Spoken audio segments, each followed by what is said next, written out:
And for people who aren't scientists, but maybe think more philosophically or theologically, I think it's really important for us to have a little bit more of a grounding in reality from the sciences. I think that if we don't learn more about neuroscience, we're likely to respond in one of two ways. Either we'll just be afraid of it and react to neuroscience, or we will just take it at face value. We won't challenge it, and so we also won't incorporate it into our own theology.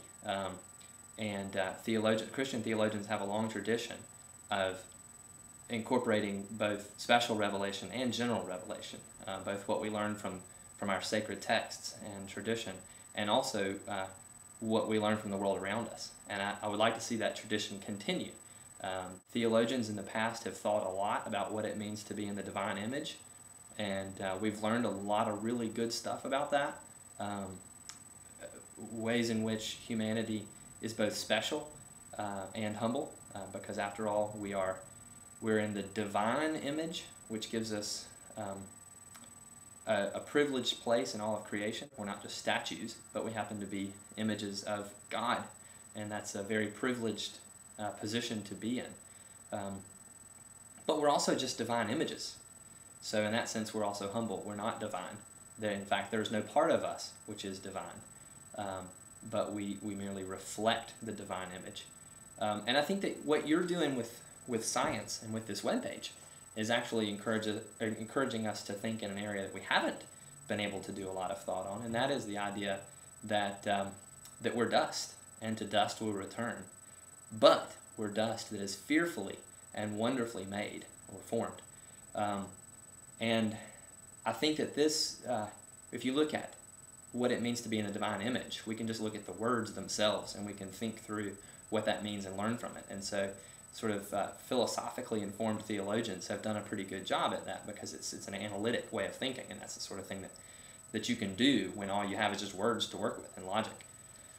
But if we're going to think more about what it means to be dust, we're actually going to have to take a little bit more of a synthetic approach. We're going to have to actually look at what the dust is, and that's what you've encouraged us to do as you look at a neuron, for example, and how neurons work. Knowing that even as I'm sitting here recording this video, there's all these synapses in my brain that are firing, and there's sodium levels being manipulated, and that sort of thing.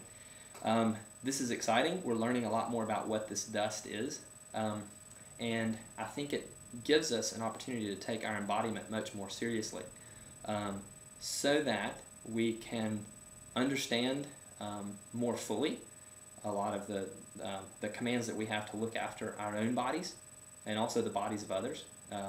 I think that this will give us increased motivation, for example, to care for the poor, knowing that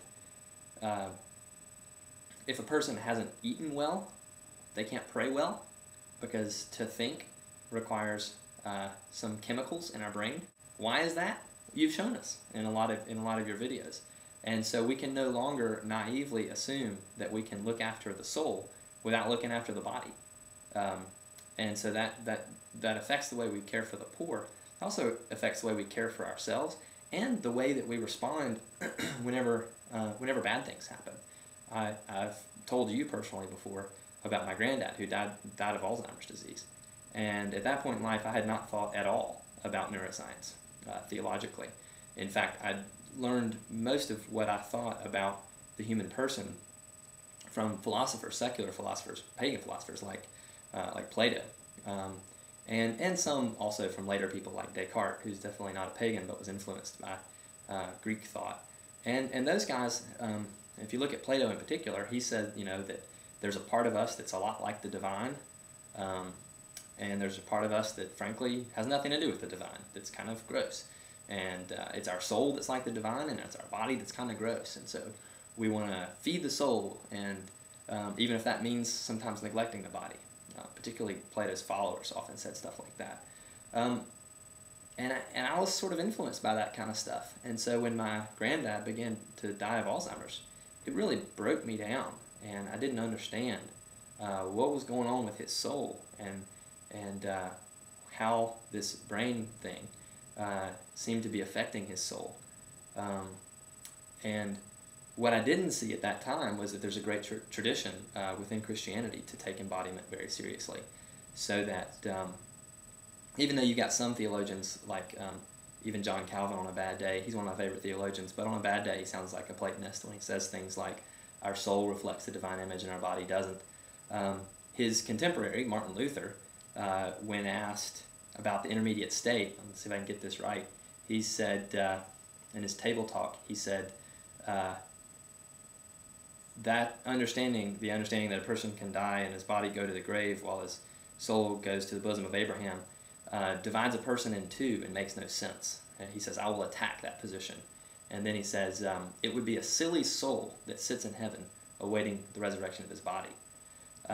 Perhaps Thomas Aquinas was clearer whenever he said in his commentary on 1 Corinthians chapter 15, which talks about the bodily resurrection, he says, my soul is not I. Obviously underlining the importance of the bodily resurrection, which is central to Christianity. First of all, the bodily resurrection of Jesus, and then the guaranteed resurrection of the saints, including ourselves, if we die before he returns. And so I think that a greater understanding of our bodies helps us to be more Christian in our understanding, and thinking theologically about neuroscience will hopefully help us to care for each other better and for others better, and get us out of some of the silly traps we fall into. So all that's just one long way of saying thanks a lot, David. I'll be interested to see where this thing goes, and the other videos that people post in response to this one and all the other work that you're doing.